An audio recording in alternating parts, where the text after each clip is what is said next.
Hi, ಇವತ್ತು ನಾನು ಕಡಲೆಬೇಳೆ ಪಾಯಸ ಮಾಡ್ತಾಯಿದ್ದೀನಿ. ಕಡಲೆಬೇಳೆ ಪಾಯಸಕ್ಕೆ ಏನೇನು ಬೇಕು ಪದಾರ್ಥ ಅಂತ ನೋಡೋಣ.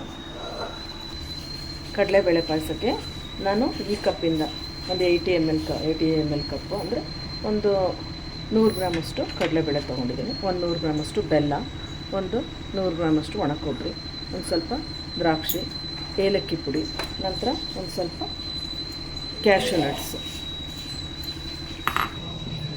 ಇದು 1 ಕಪ್ ಕಡಲೆಬೇಳೆನ ನಾನು ಬೇಯಿಸಿ ಇಟ್ಕೊಂಡ್ಬಿಟ್ಟಿದ್ದೀನಿ. ಸೊ ಹಾಗಾಗಿ ಈಗ ನಾನು ಪಾತ್ರೆಗೆ ಹಾಕ್ಕೊಳ್ತಾಯಿದ್ದೀನಿ. ಪಾತ್ರೆಗೆ ಹಾಕ್ಕೊಂಡು ನಂತರ ಬೆಲ್ಲವನ್ನು ಹಾಕ್ಕೊಳ್ತಾಯಿದ್ದೀನಿ. ಬೆಲ್ಲ ಕರಗಿಸ್ಕೊಳ್ಬೇಕು. 1 ಕಪ್ಪಷ್ಟು ನೀರು ಹಾಕ್ಕೊಳ್ತಾಯಿದ್ದೀನಿ. ನೀರು ಹಾಕ್ಕೊಂಡು ಅದು ಚೆನ್ನಾಗಿ ಬೆಲ್ಲ ಕರ್ಕೋಬೇಕು. ಅಷ್ಟೊತ್ತಿಗೆ ಗೋಡಂಬಿ ದ್ರಾಕ್ಷಿ ಫ್ರೈ ಮಾಡ್ಕೊಳ್ಳೋಣ. ಗೋಡಂಬಿ ದ್ರಾಕ್ಷಿನ ಫ್ರೈ ಮಾಡ್ಕೊಳ್ಳಿ.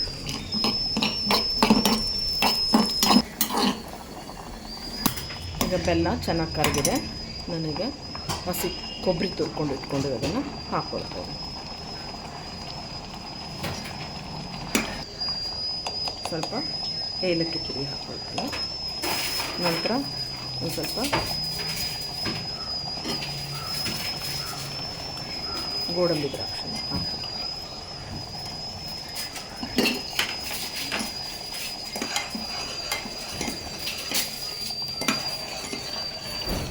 ಈಗ ರೆಡಿ ಆಗಿದೆ. ನಾನು ಬೌಲಿಗೆ ಹಾಕ್ಕೊಳ್ತೇನೆ. ಈಗ ಕಡಲೆಬೇಳೆ ಪಾಯಸ, ಇದಕ್ಕೆ ಹೈಗ್ರೀವ ಅಂತಲೂ ಹೇಳ್ತಾರೆ, ರೆಡಿ ಆಗಿದೆ. ಸೊ ನೀವು ಮನೇಲಿ ಒಮ್ಮೆ ಈ ಥರ ಕಡಲೆಬೇಳೆ ಪಾಯಸನ ಮಾಡಿ ಟೇಸ್ಟ್ ಮಾಡಿ ನೋಡಿ.